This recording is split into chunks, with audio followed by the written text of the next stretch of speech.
دوسری دفعہ پھر آتا ہے وَأَسْأَلُ اللَّهَ الَّذِي أَكْرَمَ مَقَامَهُ أَكْرَمَنِي أَن يَرْزُقَنِي طَلَبَ صَعْرِي مع امام مہدی. یہ بعض جگہ بیان ہوا مع ان یرزقنی طلب صعرکم، یہ دو طرح سے بیان ہوا ہے کیونکہ زیارت عاشور کے 2-3 نسخے ہیں.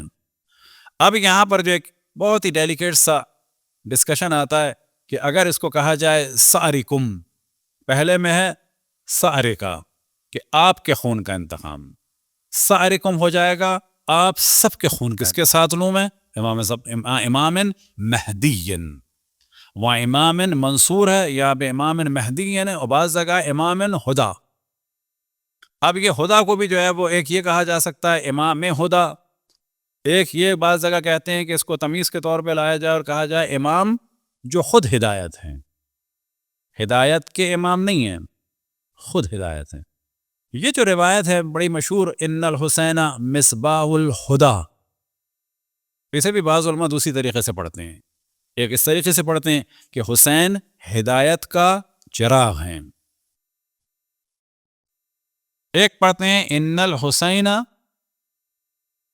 مصباح، ان الحسین مصباح ہدن، وہ خود ہدایت ہیں، ہدایت کا چراغ نہیں ہے، وہ خود ہدایت ہیں، چراغ ہیں اور ساتھ میں ہدایت بھی ہیں. تو یہ ایک ہی چیز کو مختلف طریقے سے. اب اگر پڑھا جائے طلبہ صعری، تو یہاں پہ یہ آ رہا ہے کہ ہم ان تمام خونوں کو اپنا خون کہہ رہے ہیں، یہ میرا خون کا انتقام ہے، یعنی ہم اپنا خون کہہ رہے ہیں، خون امام حسین کو میرا خون ہے. تو یہ زیارت عاشور میں 2 جگہ دعائیں ہیں اور دونوں میں امام زمان علیہ السلام کا ذکر ہے. ایک جگہ ما امام منصور کہا ہے اور ایک جگہ ما امام مہدی. صلوات پڑھیں پر محمد والے محمد. حضرت قاسم علیہ السلام سے منسوب ہے. ایک ذکر میں ہمیشہ کرتا ہوں فرزندان حضرت قاسم کے ضمن میں، اور وہ اس وجہ سے کہ واقع کربلا کے علاوہ ایک اور مارکا ہوا تھا، بڑے پیمانے میں قتل عام ہوا تھا اکٹھا ایک دفعہ میں، وہ تو ہوتا ہی رہا، اور اس کے بارے میں امام محمد تقی علیہ السلام نے فرمایا تھا کہ کربلا کے بعد یہ والا جو مارکا ہے جس کا ہم نام لیں گے، ابھی جان بوجھ کے نہیں لے رہے، یہ سب سے بڑا قتل عام ہے. امام حسین علیہ السلام کا ایک کو جب بعض جگہ مخاطب کیا جاتا ہے، تاریخ میں لکھا جاتا ہے، تو کربلا کے ناموں میں سے ایک نام پہلے، تاکہ وہ کلیئر ہو جائے، کربلا کے ناموں میں سے ایک نام تو ہے نینوا، ایک ہے جیسے غازریہ اور ایک ہے کربلا. تو نینوا کے بارے میں کنفیوژن ہوتا ہے جتنا جتنا ہم عراق سے قریب ہو رہے ہیں کہ جی موصل ایک صوبے میں ہے اور صوبے کا نام ہے نینوا. تو یہ جو بعض جگہ آتا ہے کہ کربلا کا نام نینوا ہے، یہ تو پھر صحیح نہیں ہے، وہ تو صوبے کا نام ہے.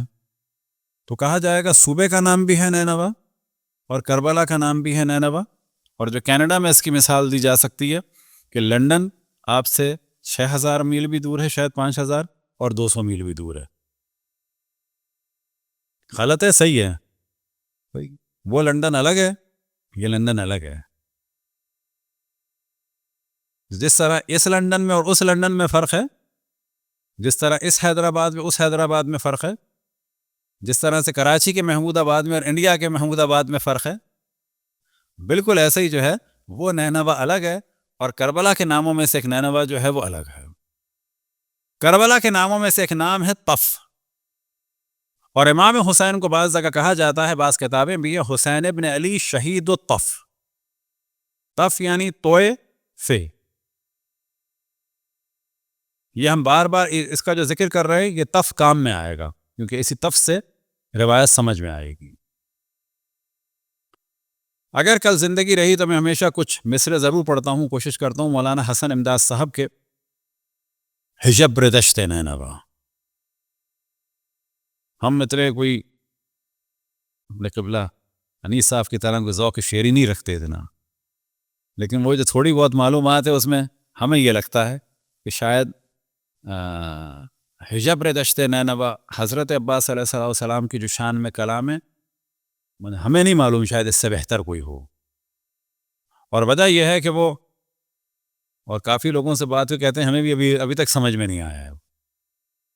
اور اس کی وجہ یہ ہے کہ اس میں جو الفاظ کا انہوں نے انتخاب کیا ہے وہ بلا شک انتہائی مشکل اور بہت ہی نالج والے ہیں. وہ کہ کسی کی نالج ہو تو سمجھے. یعنی وہ کلام ایسا ہے کہ وہ اس طرح کتاب لے کے ان کے کلام کو لے کے تفسیر کرنی چاہیے. یعنی ایسے کہنا چاہیے اب حضرت مولانا فرماتے ہیں یہ اور یہ اس کی تفسیر ہے. اس کے بغیر یقین جانے سمجھ میں نہیں آتا وہ. اور تقریباً ہر سال میں جب اس کو دیکھتا ہوں کچھ لغات میں بھی بھول جاتا ہوں، پھر دوبارہ لکھتا ہوں دوسرے کاغذ پہ، کیونکہ بعض الفاظ اس کے سخت ہیں، ہلکا سا شک ہو جاتا ہے کہ یہ والے معنی میں تھی کہ یہ وہ والے معنی میں تھی. تو وہاں بھی انہوں نے کربلا کے لیے ایک مصرے میں آپ جا کے دیکھیے گا تو اب ایک تو سمجھ میں آ جائے گا آپ کو، تشنگا میں طف یہ کہا انہوں نے. تو وہاں پر جو ان کی مراد ہے یعنی تشنگا میں کربلا. اب اگر کسی کو یہ نہ پتا ہو کہ تشنگا میں طف یعنی کربلا تو کیا کہا بھئی اتنا تو سمجھ میں آ گیا، یہ طف کیا ہے نہیں سمجھ میں آیا. طف یعنی کربلا. تو ایک تو ہے تاریخ میں حسین بن علی شہید طف، ایک ہے تاریخ میں حسین بن علی شہید فخ. تو فے وہ ہیں فے کاف فے خے. وہ جو حسین بن علی شہید فخ ہیں وہ امام حسن کی نسل سے ہیں، اور انہوں نے قیام فرمایا تھا 169 میں ہادی عباسی کے دور میں، اور عین حج کے زمانے میں 8 ذی الحج کو ان سب کو قتل کیا گیا تھا. ان کی قبریں اس وقت بھی مکے میں ایک جگہ ٹاور بنے ہوئے ہیں، ایک منطقۃ الابراج کہلاتا ہے، وہاں پر ابھی بھی ایک 4 دیواری ہے مثال کے طور پر اس 2 ہال کے برابر. انہیں کہا جاتا ہے کہ یہاں پر قبریں ہیں کس کی؟ شہدائے طف کی، شہدائے فخ کی. تو فخ ایک مقام تھا، اور جب رسول اللہ صلی اللہ علیہ وسلم وہاں سے گزرے تو ایک دفعہ ان پر جناب جبرائیل کا نزول ہوا اور فرمایا کہ ایسا ایسا ہوگا. رسول اللہ صلی اللہ علیہ وسلم نے گریہ فرمایا، اترے اور وہاں پر نمازیں پڑھی اور سب کو کہا کہ نماز پڑھو. اس مارکے کے بعد 100 سے زیادہ سر مدینے میں لائے گئے. امام موسیٰ کاظم علیہ السلام کا زمانہ تھا اور ان سروں کے درمیان سے امام موسیٰ کاظم علیہ السلام کو گزارا گیا. خدا لعنت کرے دشمنان اہل بیت پہ، اللہ کی، تمام ملائکہ کی، تمام انبیاء کی، تمام اوصیاء کی، تمام مؤمنین جن و انس کی لعنت ہو دشمنان اہل بیت پر. امام موسیٰ کاظم علیہ السلام کو تقریباً 100 سروں کے درمیان سے گزارا گیا. اور تصور کریں ان کے چاہنے والوں کے، ان کے ساتھیوں کے سر ہیں، ان کے بیچ میں سے امام کو گزارا گیا. اور امام نے اس وقت فرمایا واللہ مضى مسلما قواما صواما آمرا بالمعروف ناہیا عن المنکر وما كان في اہل بیتہ مثلہ. خدا کی قسم یہ مسلمان گیا دنیا سے. اس قیام سے مراد یہ جو سب اٹھے تھے. اور امام موسیٰ کاظم کا آیا اس میں کوئی تعلق تھا، ان کے حکم سے تھا، ان کی اجازت سے تھا. بہت زیادہ کمپلیکیشن ہے تاریخ میں. عموماً نتیجہ نکالا جا سکتا ہے کہ امام کی اس کو ایک سپورٹ تھی، لیکن امام خود آگے نہیں آئے تھے، لہذا جرت سے ان سروں کے درمیان سے گزرتے ہوئے فرمایا واللہ مضى مسلما. یہاں پہ کہا جاتا نا، فرمایا کھڑے لوگ تھے یہ، واللہ مضى مسلما، خدا کی قسم یہ مسلمان دنیا سے گئے، کثرت سے نمازیں پڑھنے والے، کثرت سے روزے رکھنے والے، امر بالمعروف کرنے والے، نہی عن المنکر کرنے والے. وما كان في اہل بیتہ مثلہ، ان کے اہل بیت میں اس سے بہتر کوئی نہیں تھا. یہاں پر یہ گفتگو آتی ہے جو واقعاً کلیئر نہیں ہے، یہ تو امام زمان علیہ السلام ہی بتائیں گے کہ اس کی کیا مراد ہے. یعنی ان کی اس وقت جو فیملی ہے، امیجیٹ فیملی، اس میں ان سے بہتر نہیں تھا حسین ابن علی سے، یا پوری نسل امام حسن میں ان سے بہتر نہیں تھا کوئی.